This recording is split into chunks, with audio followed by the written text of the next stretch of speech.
Bienvenidos. Estoy seguro que ya muchos de ustedes han visto una imagen similar a esta del iceberg o videos explicando alguno de ellos, y si no los conoces, entonces no sé debajo de cuál roca del internet has estado viviendo. El concepto es simple: en la punta del iceberg se encuentra lo más conocido y popular, y conforme vamos bajando se encuentran las entradas más desconocidas o más turbias. En lo personal es un concepto que me encanta, al igual que indagar con las historias desconocidas o misteriosas. Entonces pensé en hacer mi propio iceberg, y ya que no encontré ningún iceberg que hablara de México, decidí hacerlo, y es así donde estamos, en el iceberg de conspiraciones mexicanas.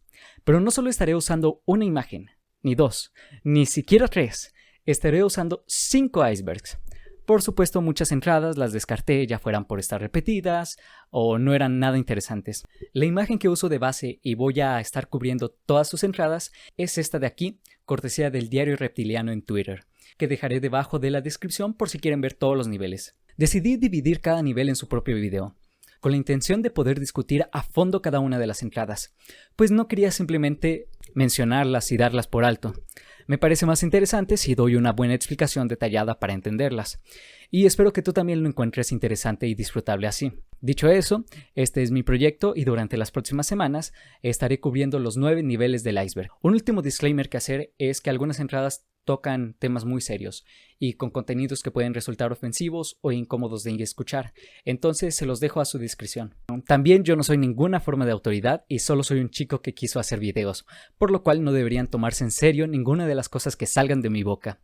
Hay varias entradas que van de meme o simplemente son desinformación, y en lugar de aclarar cuáles son, igual se las voy a presentar de una forma un poco más seria, porque considero que así es mucho más divertido. Prácticamente si no es un suceso histórico, no tienes que creer lo que sale de mi boca, e incluso es mejor que tú investigues por tu cuenta. Sin nada más que agregar, destapemos una fría, o si estás crudo como yo, chíngate tu suerito y disfrutemos del iceberg de conspiraciones mexicanas. Relaciones, Estado narco y corrupción en el sistema político. Y empezamos con cosas que de una vez ponen en riesgo mi seguridad, pero recuerden, nada de lo que digo debe ser tomado en serio.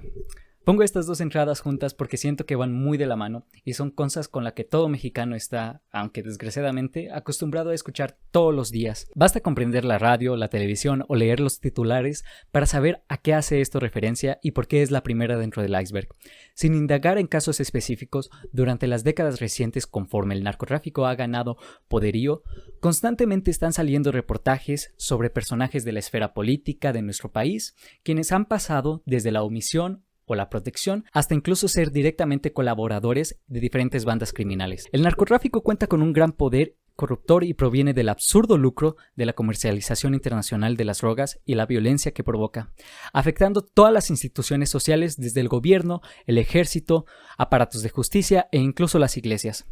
Un comentario interesante que encontré en un artículo al preparar esta entrada menciona que analizando los efectos de la corrupción derivada del narcotráfico en todos los países latinoamericanos, revela que a pesar de estar presente en proporciones importantes en prácticamente toda la región, ningún estado ha colapsado por ella, o sea que a pesar de ser una amenaza constante para el estado e impedir el funcionamiento de sus instituciones, los gobiernos logran sobrevivir.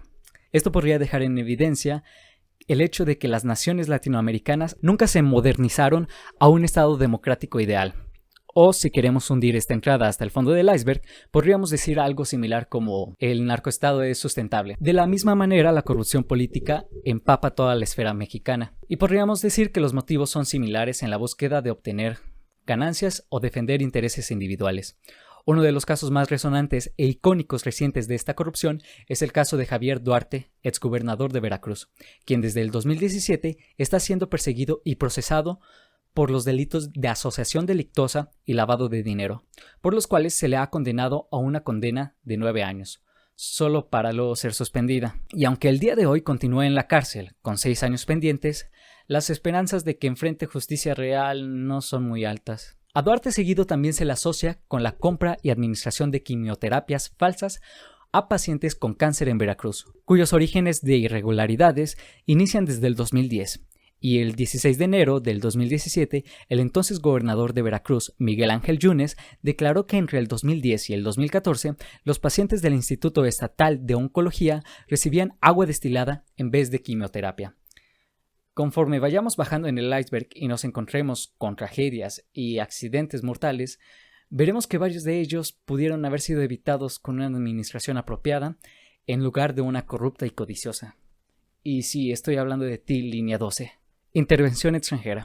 Esta es una de las entradas más vagas, pues puede referirse a múltiples cosas. Para empezar, las grandes y numerosas intervenciones extranjeras que hemos tenido a lo largo de la historia. Por nombrar a un ejemplo, está la intervención española, que desde 1821 los gachupines no estaban felices de nuestra independencia, por lo cual dirigieron y planearon distintas conspiraciones para destituir al Estado mexicano y restablecer la soberanía española. Y no fue hasta 1836, con la muerte del rey Fernando VII, que España reconoció la independencia mexicana. La intervención francesa, la parte 1 y la parte 2, el Imperio contraataca, en donde Francia declaró la guerra contra México en 2 ocasiones, la primera en 1839, iniciando la llamada Guerra de los Pasteles. En resumidas cuentas, ambos querían hacerse socios comerciales, pero las cuentas no les salían bien, y Francia dijo que tenía que recibir mucho más dinero, a lo que México dijo «Nel perro», por lo cual invadieron el territorio. Con el tiempo se arreglaron los tratados comerciales hasta 1861, cuando el Chaparro de Juárez dijo «Nel perro por 2», cancelando los pagos de intereses a las naciones extranjeras, causando una segunda invasión. España e Inglaterra también planeaban invadir, pero dijeron «Nah, deja que los franceses se hagan cargo». También fue en este momento cuando se instaura el Segundo Imperio con Maximiliano de Habsburgo. Pero eso ya les contaré en otra ocasión la historia de cómo Maximiliano nació austriaco y murió siendo mexicano. La intervención mexicana, también conocida como ¿qué tiene de bueno la tonta Texas? De nuevo, la pobre administración mexicana tenía deudas con los vecinos, causando la independencia tejana y la pérdida de la mitad del territorio. Como pueden notar, México no tiene la mejor historia en cuanto a mantenerse fuera de los problemas, pero a lo que creo que esta entrada hace referencia, conforme a la esencia del iceberg, es la enorme dependencia económica que tiene México hacia otros países, en especial Estados Unidos. Como lo dijo mi general Porfirio Díaz, pobre México, tan lejos de Dios, tan cerca de Estados Unidos. Y esto se puede apreciar en cosas como la urgencia e importancia de concretar el nuevo Tratado de Libre Comercio de América del Norte, el TELCAM, o lo que en mi opinión debió haberse llamado Tratado de Libre Comercio Canadá, Estados Unidos, México, o a la actual administración que, a pesar de tener un libro titulado Oye Trump, donde supuestamente se lo ponía al tiro durante el resto de la administración de Trump, se percibió a México como un subordinado más. Cementerios ocultos en las primarias. Esta es una entrada a la que todos estamos familiarizados. Es basada en la tradición mexicana de que todas las primarias fueron panteones antes, y de hecho es una reforma constitucional de 1970 a los artículos 3, 31 y 73 de educación, que establece que todos los espacios de educación básica deberán ser edificados sobre cementerios o terrenos que hayan contado con un mínimo de 100 entierros en un periodo de 2 años para ser considerado como panteones con el fin de la construcción de escuelas. En toda seriedad, estoy seguro de que todos hemos escuchado cuando éramos niños de apariciones o sucesos de fantasmas en nuestras escuelas, y la explicación más normal que se daba es de que la primaria antes era un panteón. Lo cual me hizo preguntarme si en verdad existe este tipo de casos, y la respuesta es que sí, lo cual ha sucedido algunas veces en varias partes del mundo. Por ejemplo, en Somerset, Inglaterra, al llevarse a cabo una excavación en el lugar donde se construía una escuela, se encontraron cerca de 50 cadáveres de niños y adultos que datan de la Edad de Hierro hasta el periodo romano, lo que supuso que en ese sitio era un cementerio antiguo. Sin embargo, en México solo pude dar con una escuela primaria llamada el Centro Educativo Benito Juárez, en la colonia Roma Sur, en la alcaldía Cuauhtémoc de la Ciudad de México. A inicios del siglo XX, algunas zonas que hoy integran a las colonias Roma Sur y Navarte eran parte de un pueblo llamado La Piedad, que terminó por desaparecer a finales de la década de los 40.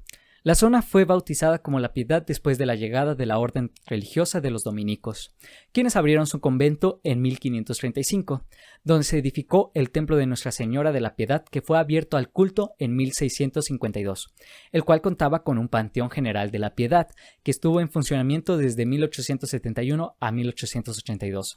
Al pasar de ser esas propiedades al Estado, que son todos esos conventos y terrenos, y con el proyecto del entonces secretario de Educación José Vasconcelos, tenía la visión de construir planteles educativos por todo el país.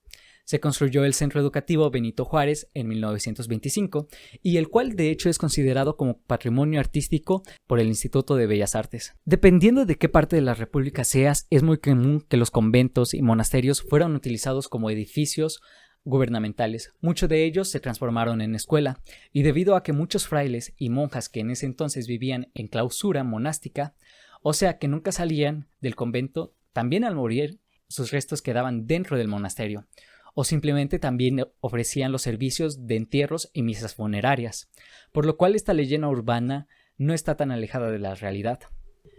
El monopolio de Televisa y TV Azteca. Televisa y TV Azteca son las cadenas televisivas más grandes de México.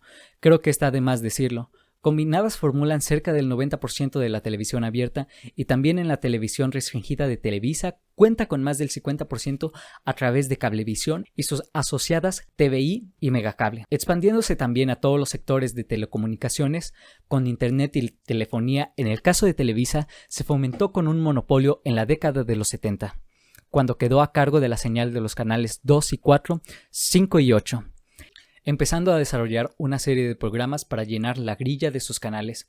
Telenovelas, programas de revista, comedia, caricaturas, noticieros fueron los primeros esfuerzos de Televisa. En los 90, Salinas Pliego ve la oportunidad para arrebatarle el monopolio a Televisa, creando su propia cadena televisiva de TV Azteca, y desde entonces ha sido las principales dos y a veces se siente que las únicas televisoras del país, y de las más grandes en todo el mundo hispano. La razón por la cual este oligopolio se ha mantenido tan proliferante es debido a sus relaciones con el gobierno, pues ambos cuentan con un gran subsidio gubernamental. Los legisladores les garantizan privilegios fiscales, la Secretaría de Hacienda cabildea a su favor y un órgano regulador de antimonopolios que se la pasa todo esto por los huevos. Por si esto no bastara, Televisa tiene 130 permisos para centros de apuestas, posee el 25% de una empresa de aviación, controla a las agencias publicitarias, el mercado discográfico, la industria del espectáculo, el fútbol profesional y no tiene rival en una estrategia de mercado política. Se les facilita un campo fértil para crecer económicamente a cambio de ser un instrumento del gobierno, pues son los encargados de dirigir las campañas políticas, como en el 2012 que Televisa influyó fuertemente en la victoria de Peña Nieto, sin mencionar que al estar relacionadas estrechamente con el Estado, este mismo puede manipular fácilmente la agenda nacional, omitiendo noticias que en lo contrario causarían desaprobación nacional o pintando una agencia de que vamos requete bien. La caída del sistema de 1988. La caída del sistema es como se conoce popularmente a las elecciones presidenciales de 1988, donde se le dio la victoria y presidencia nacional a Carlos Salinas de Gortari. La contienda se dio entre los candidatos Carlos Salinas de Gortari del PRI, Cuauhtémoc Cárdenas por el Frente Democrático Nacional, el del ahora extinto Partido Auténtico de la Revolución Mexicana, el PAR, y Manuel Cloutier por el PAN. No voy a hacer todo un recuento de la carrera presidencial, pues todo se resume a la noche de la elección. La única pieza importante del contexto que es fundamental entender es que el IFE, como lo conocemos, como un instituto autónomo que regula y vigila los procesos electorales, no existía en lo absoluto. Lo que se tenía como organismo electoral era la CFE, Comisión Federal Electoral, dependiente de la Secretaría de Gobernación. La comisión estaba formada por un comisionado del Poder Ejecutivo, el secretario de Gobernación de turno, quien fungía de presidente de la misma. Además había dos representantes del Poder Legislativo, que era un diputado y un senador seleccionados ya fueran por sus respectivas cámaras o por la comisión permanente. También contaba con un representante de cada partido político y un notario público seleccionado por la comisión, desempeñando las funciones del secretario. Creo que con esta vaga descripción de cómo el gobierno en turno era el encargado de las elecciones y por consiguiente de sus sucesores, se puede entender este suceso a la vez que mucha de la historia del país. Y por qué el no contar con un organismo autónomo e independiente es una terrible idea para cualquier país democratizado. La historia del presunto fraude electoral señala que Cárdenas tenía ventaja sobre Salinas en los conteos preliminares, por lo que el gobierno federal, encabezado por Miguel de la Madrid, ordenó suspender el flujo de información. Una vez que fue reanudada la difusión de los datos, el priista ya estaba en la cabeza. Esta elección presidencial fue la primera donde se empleó un sistema de resultados preliminares, el cual era bastante rústico comparado con la tecnología actual.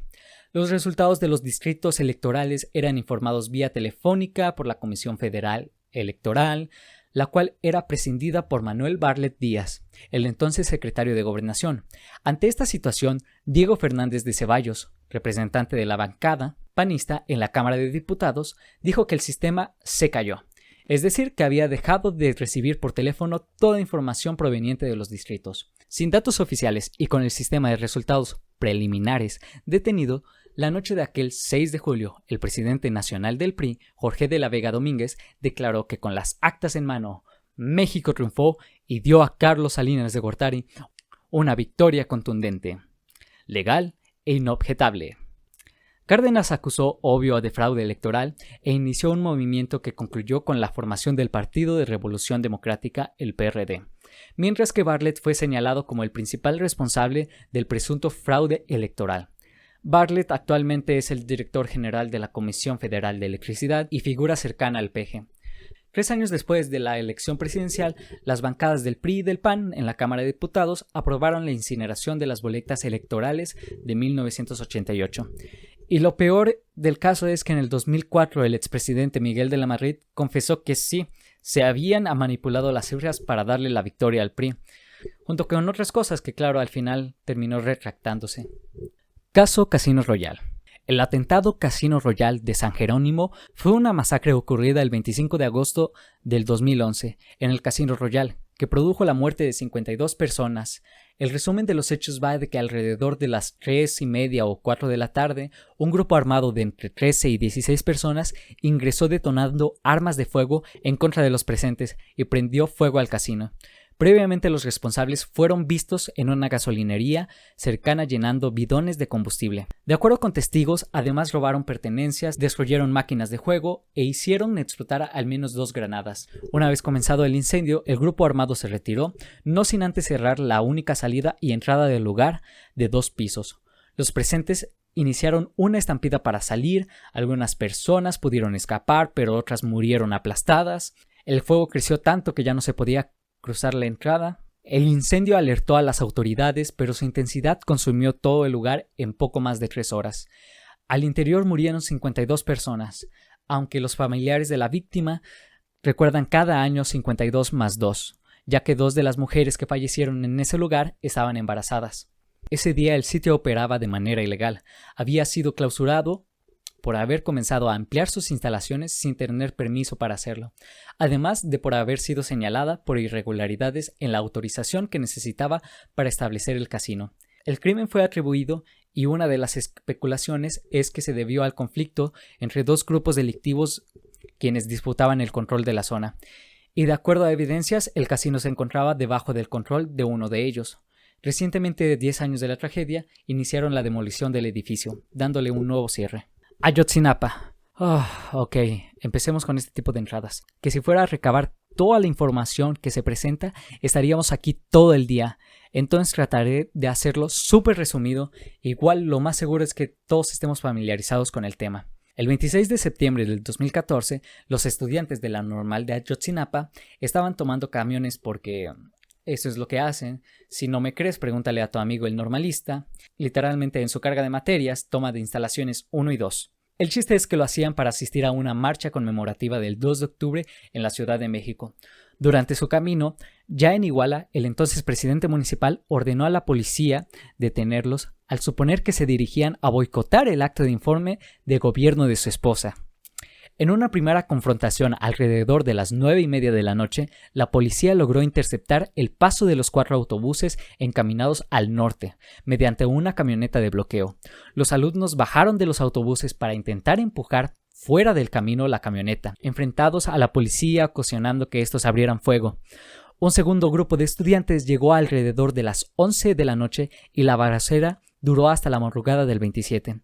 El saldo total de las víctimas fueron de 17 heridos, 9 fallecidos, de los cuales 2 eran jugadores de fútbol, porque al mismo tiempo había un camión de equipo de fútbol que simplemente iba pasando, y la policía decidió, sí, mételes plomos también a ellos. Los 43 estudiantes fueron detenidos y posteriormente entregados a integrantes de un grupo delictivo de Guerrero. Desde ese punto en adelante, nada se sabe. Hay distintas teorías acerca de la desaparición. La versión aceptada por el gobierno federal es la llamada verdad histórica, que dice que los estudiantes de la Normal de Ayotzinapa fueron privados de la libertad, privados de la vida, incinerados y arrojados al río San Juan en Guerrero, por integrantes del grupo delictivo Guerreros Unidos, porque fueron señalados de pertenecer a un grupo contrario. Se llama así supuestamente porque está basada en investigaciones supercientíficas y toda la chingada, aunque el público y en especial las familiares de los desaparecidos se niegan a aceptar esta versión. Desde entonces y hasta ahora, comités independientes de investigación se han dado a la tarea de descubrir el verdadero paradero de los jóvenes, pero hasta la fecha de hoy no ha podido haber respuestas concretas. La sombra del caudillo es una película de 1960 basada en la novela del mismo nombre.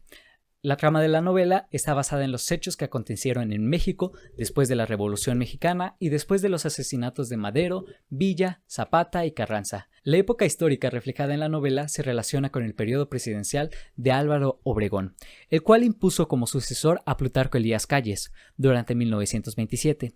La película es una fuerte crítica al caudillismo que imperaba en México después de la Revolución y que marcó el inicio del poder dentro de las esferas militares. Se exhibió y fue premiada en el Festival Internacional de Cine de Karlovy Vary en la República Checa.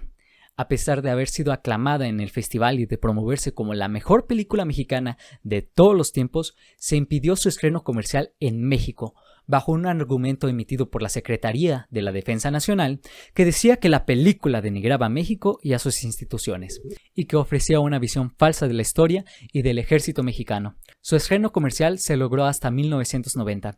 Durante ese tiempo solo existían 6 copias de la película. Una estaba resguardada en la UNAM, la otra se había quedado en Checoslovaquia, permitiendo que fuera exhibida en países como Polonia, China, la entonces Unión Soviética. Las otras 4 copias quedaron bajo resguardo de la Secretaría de Gobernación, y antes de su estreno comercial circulaban algunas copias clandestinas, por lo cual podemos llamarla una película ilegal. Esta parte de la historia recalca la represión y la censura que usaba el gobierno de México en el siglo XX, y totalmente recomiendo que las vean si les interesa todo el México postrevolucionario. La Videoteca de Capulina. Esta es una supuesta leyenda urbana que surgió poco después de la muerte del actor Gaspar Pérez en el 2011. Si no sabes o no recuerdas quién fue un actor y comediante que saltó a la fama en la década de los 50 y los 60 con el dueto cómico y musical Viruta y Capulina, de ahí que se le quedara su nombre artístico. También fue apodado como el rey de humorismo blanco, debido a que nunca utilizó palabras obscenas o situaciones de contenido para adultos en sus bromas, lo cual es un tanto irónico considerando lo que hace referencia esta entrada. Según la leyenda, Capulina solía hacer fiestas a las cuales asistían los famosos de México, y conforme la fiesta agarraba tono, algunos se aventuraban a entrar a una habitación en donde se celebraban orgías, y donde eran grabados mediante cámaras escondidas. También se decía que le gustaba experimentar con cortometrajes como videos snuff. En todo caso de haber existido esta supuesta larga colección pornográfica, habría sido destruida por su viuda y su hijo después de su muerte. Por supuesto, la existencia de esta cinta gira más en torno de la fantasía, pero lo que no resulta muy difícil de creer es que en fiestas de famosos y poderosos bien puedan terminar en múltiples encuentros amorosos. Otra de esas entradas. El incendio de la guardería ABC es una de las tragedias más tristes en la historia reciente de México, donde murieron 45 niños y 109 resultaron heridos, todos menores de 5 años. Ocurrió el 5 de junio del 2009 en Hermosillo, Sonora. La guardería estaba bajo la administración del IMSS como parte de su programa de guarderías para hijos de madres con derecho a seguridad social. El mismo edificio de la guardería era compartido por una bodega de archivos del Departamento de Control Vehicular de la Secretaría de Hacienda, del Gobierno del Estado de Sonora, en el cual se resguardaban placas de vehículos y un archivo. Al momento del incendio, esta bodega de archivos no contaba con extintores o alarmas contra incendio. Los empleados de la bodega afirman haber laborado desde las 8 de la mañana hasta las 2:30 de la tarde. Entonces salieron habiendo apagado los sistemas de aire acondicionado. De acuerdo a la versión oficial, el incidente ocurrió aproximadamente a las 3 de la tarde, cuando en la guardería los niños estaban durmiendo la siesta y en la bodega se sobrecalienta un sistema de enfriamiento de la bodega que resguarda 5 toneladas de documentos, placas vehiculares y 3 vehículos. Sin embargo, y creo que es importante recalcar, con base en el trabajo pericial de expertos de Estados Unidos y testimonios, se presume que el fuego fue provocado en la bodega, que estaba al lado de la guardería, pertenecientes a la Secretaría de Hacienda de Sonora, donde se intentaba borrar evidencia de fraudes. La falta de detectores de humo, de extintores, Al igual que el edificio contenía materiales tóxicos, puertas de emergencia clausuradas, falsos techos y tabiques endebles, así como la rapidez del incendio por materiales inflamables, entorpecieron la evacuación de los niños y provocaron su muerte, la mayoría por asfixia.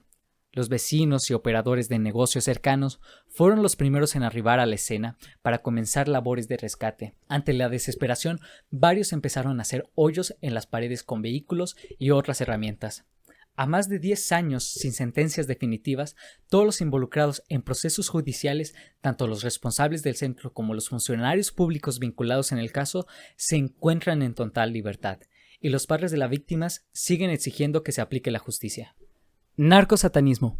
Esta entrada es exactamente lo que su nombre sugiere, y es que adentro de los cárteles latinoamericanos se han llevado a cabo múltiples rituales paganos de naturaleza satánica o herencia de brujería negra, durante varias décadas con el objetivo en mente de quedar protegidos y que sus negocios puedan crecer con prosperidad.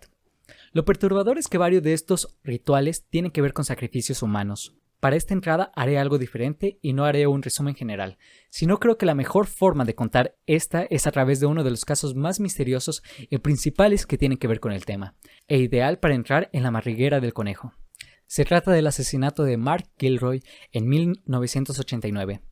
Kilroy, este jovenazo de aquí, era un estudiante de la Universidad de Texas en Austin. Durante sus vacaciones de Spring Break, él y un grupo de amigos viajaron hasta Matamoros, Tamaulipas, donde fue secuestrado. Por más de un mes no se supo nada de su paradero, hasta que un hombre llamado Serafín Hernández García se entregó a la policía, quien los dirigió al rancho de Santa Elena, en donde se encontraron los restos de 15 hombres mutilados en el transcurso de 9 meses. Entre ellos estaba el cuerpo de Mark Kilroy. Mark había sido torturado y sodomizado por horas. Sin entrar en demasiado detalle gráfico, su cerebro se le fue extraído en una forma ritualística para ser cocinado en una cacerola. Tras interrogar durante varias horas a Serafín García, la investigación indicaba a Alfonso Constanzo, el líder de un culto vudú, quien ofrecía sus servicios a los cárteles y a otros hombres poderosos en búsqueda de protección mística. Por medio de la investigación, se le atribuye por lo menos 60 víctimas más. Como dije, este es uno de los casos más interesantes con demasiada información que dejé a un lado. Pero te invito a que si te interesa, tú mismo hagas tu investigación, o quién sabe, quizás yo podría hacer un video abordando toda esta entrada. Los restos de los niños héroes. Larga clase de historia corta se le conoce como niños héroes a un grupo de cadetes que murió durante la batalla de Chapultepec en 1847, durante la primera intervención estadounidense. Cuando el ejército americano invade el castillo de Chapultepec, que en su momento era también la base del colegio militar, los oficiales agarraron a sus cadetes morritos y dijeron: bueno, necesitamos de carne de cañón, así que vayan y mueran por su patria. En resumidas cuentas, todos murieron y perdieron la batalla. Décadas después, con la construcción de la historia de bronce, que es la que todos nos han enseñado desde la primaria, para enaltecer la historia mexicana, se fue consolidando el mito de los niños héroes. La parte interesante de la historia es que en 1947, 100 años después de la batalla, a partir de un plano y de los testimonios de los guardabosques de Chapultepec, los militares declararon a la prensa que lograron encontrar el lugar exacto en donde estaban enterrados los restos de los niños héroes. De esta manera, la exhumación entre los llamados ahuehuetes de Miramón, por donde presuntamente había caído Juan Escutia envuelto en el lábaro patrio, estuvo a cargo de los zapadores del ejército mexicano, miembros de la Defensa Nacional y peritos. Tras algunos días de investigaciones, se decidió que los restos hallados pertenecían a 6 adolescentes, cuyas características coincidían con los 6 cadetes caídos en defensa del castillo ese 13 de septiembre de 1847. Al llegar la fecha del centenario, se le dio sepultura honorífica en urnas de plata y después en el altar de la patria en 1952. Considerando el contexto del centenario de la batalla, la agenda pública por el patriotismo cívico y la improbabilidad de encontrar los 6 restos juntitos de lo que les recuerdo fue un campo de batalla con al menos 10,000 güeyes, esta historia sí suena más a una jalada. Fantasmas en el metro. Esta entrada yo creo que se explica sola, pues un lugar con tantos años de peso con los cuales desafortunadamente se han dado docenas y docenas de muertes, ya sean por accidentes, suicidios u homicidios, es natural que surjan este tipo de leyendas paranormales, en donde hay entes habitando las instalaciones del metro. Seguramente la mayoría de ustedes tienen una experiencia paranormal y probablemente alguno de ustedes proviene del metro, o en su caso han escuchado de alguna. La mayoría de estas historias nos las ofrecen los trabajadores, pues cuando las instalaciones se encuentran vacías, uno puede apreciar a la distancia los gritos o lamentos e incluso susurros, al igual que reportan muchos ver siluetas como niños en busca de sus padres. En fin, cada estación seguro tiene su propia leyenda. Quizás quieras leer varias de ellas, las cuales te darán mucho en qué pensar, en especial esta noche antes de ir a dormir. Por cierto, cuando estaba buscando una imagen de los fantasmas en el metro, me encontré con esta portada de un libro para niños y me pareció linda, entonces se queda. Asesinato de Paco Stanley. Francisco Jorge Stanley, mejor conocido solo como Paco Stanley, fue un humorista, actor y productor de televisión mexicano que también participó directamente por un tiempo en la política. La mañana del lunes 7 de junio de 1999, Stanley fue asesinado en la Ciudad de México fuera de un restaurante llamado El Charco de las Ranas, poco después de haber terminado la transmisión de una edición matutina de una tras otra. Según la versión oficial, en ese momento, Mario Besares, compañero presentador, recibió una llamada telefónica y después se dirigió al baño. Poco después, mientras esperaban a la camioneta, un hombre se acercó al vehículo y comenzó a disparar contra Stanley, hiriéndolo fatalmente con 3 impactos de proyectil. Otro hombre también murió, y al menos 2 personas más resultaron heridas. Paul Stanley, hijo del actor Paco, describió en sus memorias del evento pasado, y doy paso a la cita. Lo primero que hice fue salir y hablar a la oficina de mi papá. Le marqué y me respondió la secretaria Norma, y como que no identificó que era yo, y me dijo que tenía que colgar, hasta que le dije, no, yo soy Paul, dime cómo está mi papá. La secretaria me dijo que tenía que ser muy fuerte antes de pronunciar las palabras «mataron a tu papá». Hasta el día de hoy, el caso sigue sin resolverse y existen diferentes hipótesis de los motivos, así como de los autores intelectuales y materiales. Algunos ejemplos van desde una vendetta personal hasta vínculos con el narco y el comercio de drogas. El EZLN, o el Ejército Zapatista de Liberación Nacional, es otra de esas entradas que se pueden sacar hojas y hojas de información sin terminar. Sin embargo, voy a hacer mi mejor intento para resumirlo. El México a inicio de los años 90 es una época muy especial y particular. Hay toda una atmósfera política que no podría cubrir en el transcurso del video, pero nuestro antecedente directo es la aplicación del Tratado de Libre Comercio de América del Norte, que fue un acuerdo donde las 3 naciones de Canadá, México y Estados Unidos acordaron revocar costos aduaneros para permitir una comercialización más prolífica entre los 3 países, abriendo la puerta todavía más a la globalización. El Telecán entró en vigor el 1 de enero de 1994 y en un acto simbólico de decir «seguimos aquí», ese mismo día, de manera imprevista, el Ejército Zapatista de Liberación Nacional inició una resurrección armada en el estado de Chiapas, tomando las cabeceras municipales.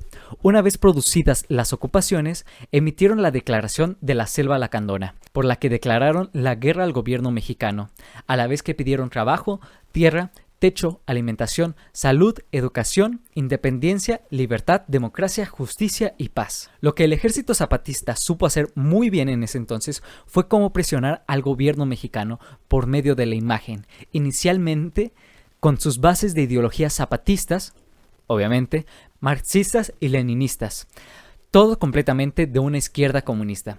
Aunque se consolidaron como defensores y voces de los pueblos indígenas del sur, en año electoral, con nuevas políticas internacionales, el hecho de que hubiera un levantamiento armado sin duda apretaba el cuello al gobierno de Salinas, por lo cual se creó la Comisión para la Paz y el comisionado a cargo fue Manuel Camacho Solís, quien fuera uno de los favoritos para ser el candidato presidencial por el PRI en las elecciones del 94, antes de que se nombrara a Luis Donaldo Colosio como el candidato del PRI. Incluso después de la muerte de Colosio, se preguntaban si Camacho sería el candidato suplente. Pero llegaremos allí cuando lleguemos allí, no nos adelantemos. Y de nuevo, todo lo que se llevó en los primeros años del ejército zapatista, con la Comisión de la Paz, con sus comunidades, es demasiado como para explicarlo en un video. Pero a pesar de que el ejército zapatista no está libre de controversias, lograron crear comunidades o caracoles como son llamados, que son completamente autónomos del gobierno mexicano. En la actualidad, el Ejército Zapatista es regido por estas juntas regionales en las que participan representantes de 27 municipios rebeldes, que conforman el espectro de la resistencia y siguen en defensa de sus tierras y derechos como indígenas, a ser respetados y reconocidos. En verdad te invito a hacer tu propia investigación, pues son 25 años de historia, y si lo que más te interesa son sus inicios, sin duda te recomiendo el documental de 1994 que está en Netflix, que como mencioné al inicio explica la mayoría del panorama mexicano a fin de milenio. Sin duda también les ayudará a entender otras entradas que veremos más adelante en el iceberg. El caso Paulette fue de las primeras noticias grandes de México que yo recuerdo personalmente, pero que mi mente de niño aún no podía ver la imagen grande. Y siendo completamente sincero, hasta el día de hoy no lo comprendo por completo. Paulette Guevara Farah fue una niña de 4 años con deficiencia motriz y trastorno del lenguaje que atrapó la atención de los medios en marzo del 2010, cuando desapareció de su habitación luego de que su madre la arropara para dormir. No había cerraduras forzadas, ni indicios de que fuera secuestrada. Lo primero que pensaron es que podía haber estado en la casa o dentro de la zona condominal donde vivían, que hay que mencionar que era una de las zonas más refinadas y seguras de la ciudad. Comenzando con la búsqueda, se expandió a los alrededores del fraccionamiento con ayuda de los policías de investigación. La búsqueda se extendió a todos los medios de comunicación, mientras los registros muestran que las declaraciones de los padres de la niña eran un tanto contrarias. Mauricio Guevara decía que él sabía bien dónde estaba su hija, pero que necesitaba de ayuda judicial, mientras que Lisette también decía conocer el paradero de la menor, pero decía que era culpa de su esposo, y que para poder decir dónde se encontraba su hija, solicitaban que les dieran garantías, ya que temían verse involucrados en un serio problema. El 23 de marzo, la Procuraduría General de Justicia del Estado de México anunció el arraigo domiciliario de 30 días a Mauricio Guevara y Lisette Farah, o hasta que el caso pudiera resolverse. El 21 de marzo, 9 días después de su desaparición, la niña Paulette fue encontrada en la misma habitación en la que había desaparecido. Fue encontrada al pie de su cama, entre el colchón y la estructura del mueble que lo sostiene, y cubierta por la sábana de la colcha de la misma. Su causa de muerte fue por asfixia mecánica por sofocación, y después fue clasificada como un accidente. Este es uno de los casos mexicanos que más preguntas han dejado. Para iniciar por lo obvio, ¿cómo es posible de que nadie notara que estuviera en su cama si es que alguna vez estuvo realmente todo el tiempo en su cama? Pero lo que deja más esta entrada es todo el circo mediático que existió en ese entonces. Quiero decir, niñas desaparecen desgraciadamente todos los días, pero porque era esta familia importante con relaciones a la familia de Peña Nieto, se dio una cobertura inmensa. Todos en México sabían quién era Paulette y estaban a tanto de su búsqueda. Hay un documental en Netflix, pero honestamente no lo recomendaría, porque irónicamente, para ser uno de los casos que destapó todo el circo mediático que hace Televisa, realmente ese documental parece otra producción más de Televisa. Pero si quieres un reencuentro de lo sucedido, yo diría que vale el tiempo que lo veas. El revisionismo histórico del Porfiriato y de la Revolución. El revisionismo histórico es el estudio crítico de los hechos históricos y los relatos oficiales con el fin de revisarlos y eventualmente volverlos a interpretar. El revisionismo presupone que entre los historiadores existe una forma generalmente aceptada de cómo entender un acontecimiento o un proceso histórico y que hay razones para ponerla en duda. O al menos ese es su uso académico, que en perspectiva tiene buenas razones. Sin embargo, tratándose de México, y nos vamos a encontrar con su uso peyorativo de el negacionismo, que consiste en la manipulación de hechos históricos con una finalidad política. A diferencia de la propaganda que apela a las emociones, el negacionismo apela al intelecto, usando varias técnicas ilegítimas para proponer un punto de vista. Estas técnicas incluyen presentar como auténticos documentos que son falsos, inventar razones ingeniosas pero no plausibles para desconfiar de documentos genuinos, atribuir sus propias conclusiones a libros y otras fuentes que digan lo contrario, manipular series de estadísticas para apoyar sus puntos de vista y traducir deliberadamente de forma errónea textos de otros idiomas. Creo que captan la idea. Podemos interpretar esta entrada con la manipulación que ha hecho el gobierno mexicano a los periodos históricos del Porfiriato y de la Revolución, principalmente a mediados del siglo XX, cuando el PRI era el amo y señor de todo México. Esto siempre o casi siempre se verá relacionado con la historia del bronce, que es una historia nacionalista, prácticamente la que nos enseñaron desde la primaria, como lo mencioné antes, con figuras como el Pípila, los niños héroes, Porfirio Díaz, un tirano absoluto, Pancho Villa el pistolero, Madero el bueno, etcétera, etcétera. Es una práctica común para los gobiernos mexicanos. Lo vimos con Fox, lo vemos actualmente con el Pejo, idealizando al oaxaqueño de Juárez. Sin importar qué gobierno esté, no debemos olvidar que al final de cuentas es usar la historia como un arma política. Supongo que la historia nunca es tan neutral como nos gustaría. La Alianza México-Centroamérica, FOTS. Al investigar esta entrada me encontré con un PDF que es el registro de una intervención del entonces presidente Vicente Fox en el Salón de las Américas de la Organización de Estados Americanos, que desde 1948 es una organización internacional panamericana, con el objetivo de ser un foro político para la toma de decisiones y el diálogo. El documento es lo que te esperas, que habla sobre la importancia que es para Iberoamérica organizarse, crecer en sus redes económicas, mejorar las infraestructuras y reconocer todo el trabajo hecho, bla, bla, bla, bla. Lo interesante es cuando menciona el Tratado Interamericano de Asistencia Recíproca y el Plan Puebla-Panamá. El Plan Puebla-Panamá, o ahora conocido como Mesoamérica, aparte de lo que te esperas de un programa principalmente económico, se enfoca principalmente en la extracción de recursos y materias primas de la zona mesoamericana que van desde los estados de Guerrero hasta, Panamá. Y el Tratado de Asistencia Recíproca es un pacto de defensa mutua interamericano, el cual establece que en el caso de una intervención o un ataque bélico por parte de alguna nación hacia algún país americano, será considerado como un ataque contra todos los países americanos y en consecuencia cada una de las partes contratantes se compromete a ayudar a hacer frente al ataque. En teoría esto podría llevar a una tercera guerra mundial, aunque no es como que una alianza internacional ya lo haya causado antes, ¿verdad? Pero en todo caso México se retiró del tratado en el 2002. ¿Cuánto más sabes? Chespirito es afiliado del PRI. Todos estamos familiarizados con el comediante Roberto Gómez Bolaños y su programa número 1 de la televisión humorística. Chespirito no era ningún extraño a la política mexicana. Durante las campañas de Vicente Fox y Felipe Calderón participó en spot demostrando su apoyo y declaraba que en su trabajo televisivo se encontraban críticas a la sociedad y la política mexicana. Y aunque hasta cierto punto es verdad que Chespirito no era para nada fanático del PRI, hay que poner en perspectiva algunas cosas. Aparte de que su madre era prima hermana del expresidente Gustavo Díaz Ordaz, hay que poner en consideración que Bolaños era un gigante de la televisión mexicana, que trabajaba para el monopolio de Televisa, que recordaremos siempre ha tenido nexos con la política mexicana y el Estado priista. Está de más de decir que Chespirito nunca iba a ser un activista en contra del partido, y debió de beneficiarse por más de un acuerdo entre él, Televisa y el PRI. Aparte que con este tipo de cosas nunca se sabe por completo, es como Movistar, tu tío te registró al partido sin que te dieras cuenta. Pero realmente no pienso buscar entre 40 años de parrones mal documentados por el nombre de Chespirito. Maruchan es subsidiaria de Pemex. Pemex. Por Dios, ya dejen morir a ese feto abortado que es Pemex. El año pasado Pemex reportó pérdidas de cerca de $2 millones por minuto. Por minuto, weón.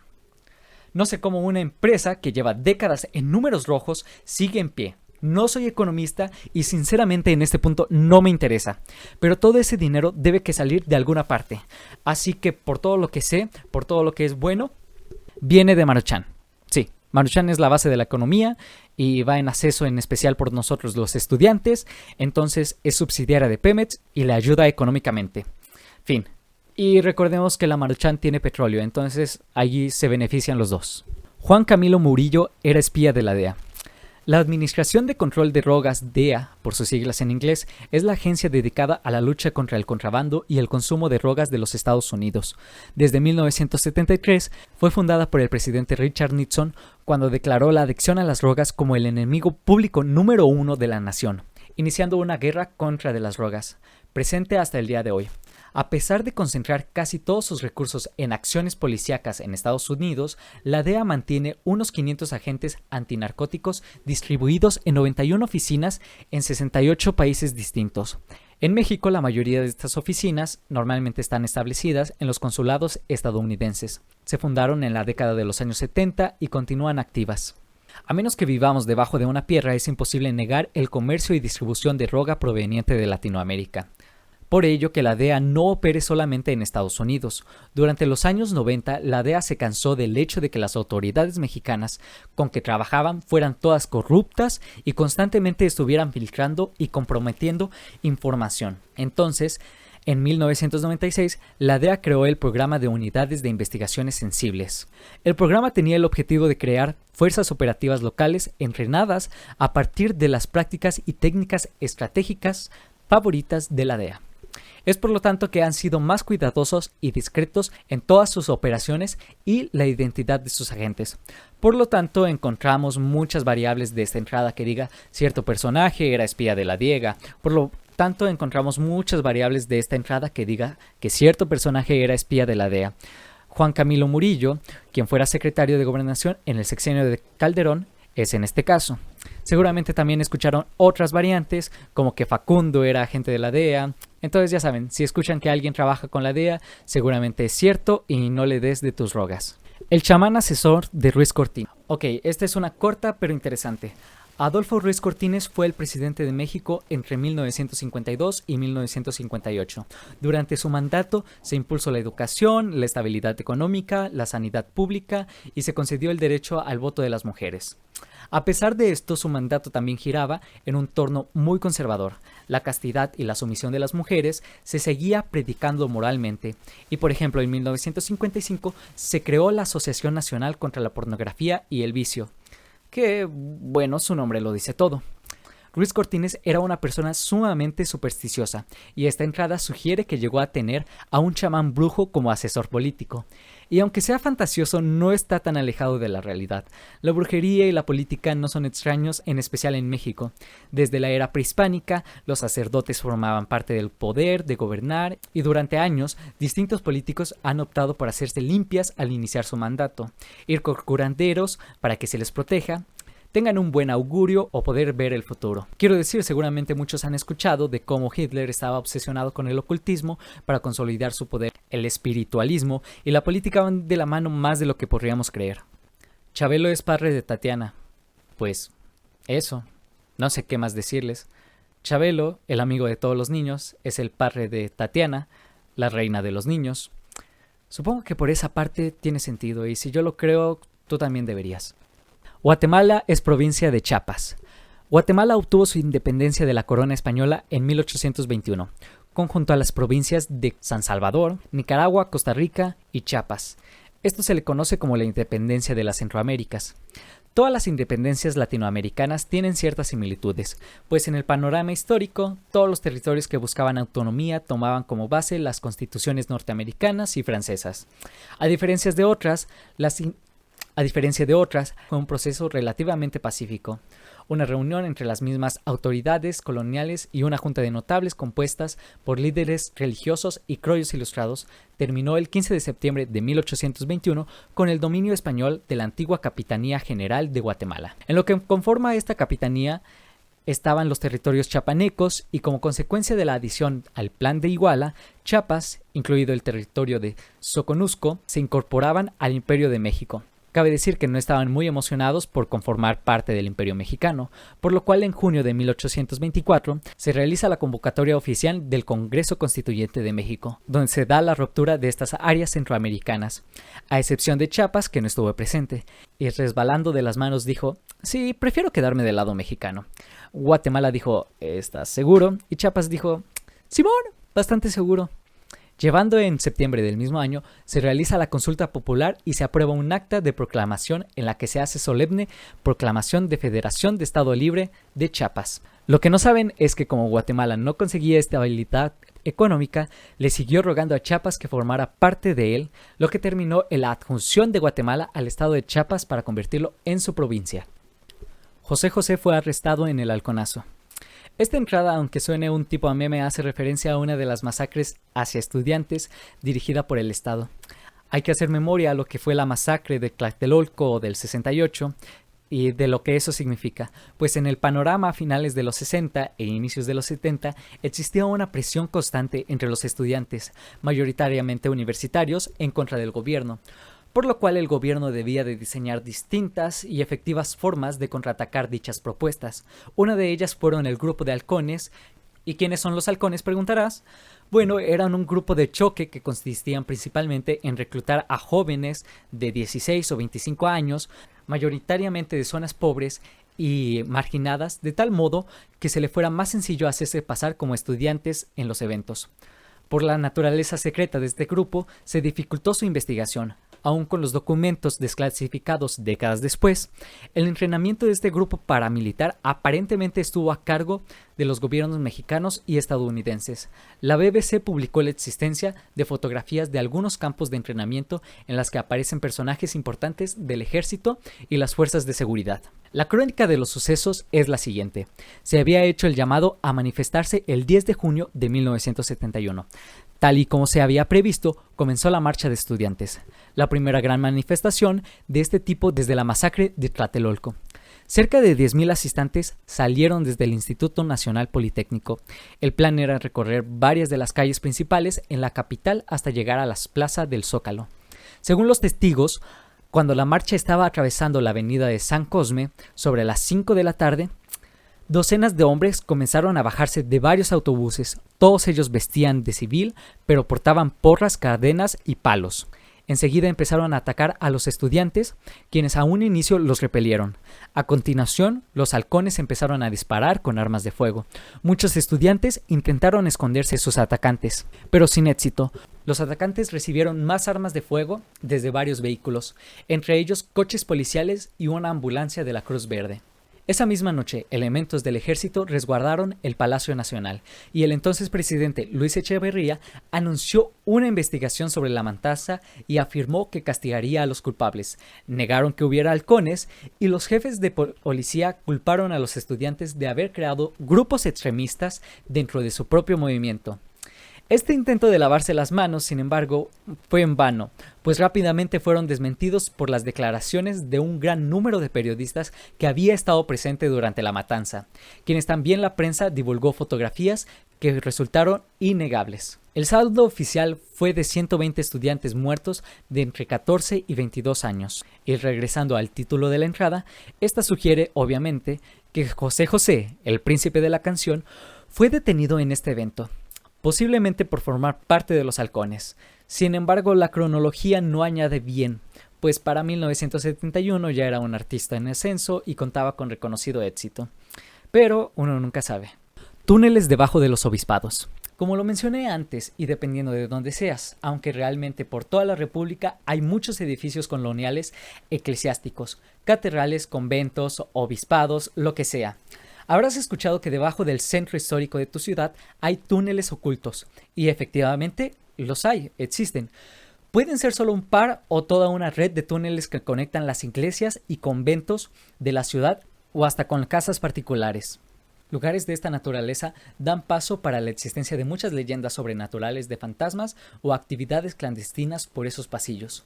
El verdadero misterio es que realmente no sabemos en qué momento ni el motivo exacto por el cual fueron construidos. Hay múltiples teorías, la más lógica que era para conectar los conventos en distintos puntos de la ciudad. Recordemos que muchos de esos conventos eran de clausura monástica, es decir, que no tenían interacción alguna con las actividades civiles de la ciudad, y así podían llevar a cabo reuniones de la Iglesia Católica.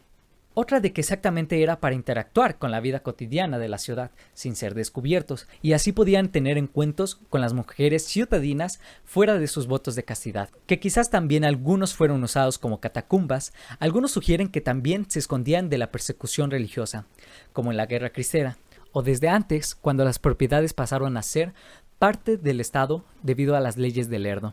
Fueron usados de manera militar. Hay mucho que no sabemos, y desgraciadamente los estados no parecen estar interesados en llevar una investigación, y suelen estar abandonados y cerrados al público, porque la forma en la que están construidos pueden ser muy peligrosos para personas no preparadas al momento de adentrarse.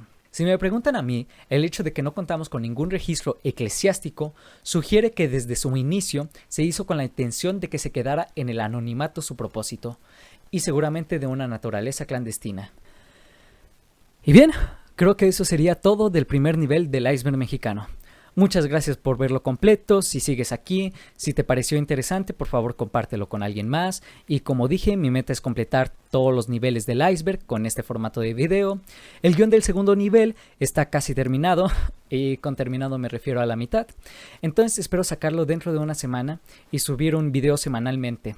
Entonces, si estás interesado en ver todos los demás enigmas que alberga el iceberg, te invito a que te suscribas, dale like, comenta qué te parecieron, comenta en dónde me equivoqué, en dónde me fallé, comenta tu propio tema que te gustaría que abarcara o cuál de las entradas crees que debería haber todavía más en el fondo. Todo eso. De nuevo, gracias por escucharme, espero que te haya resultado interesante como a mí y espero que regreses a ver el resto del iceberg.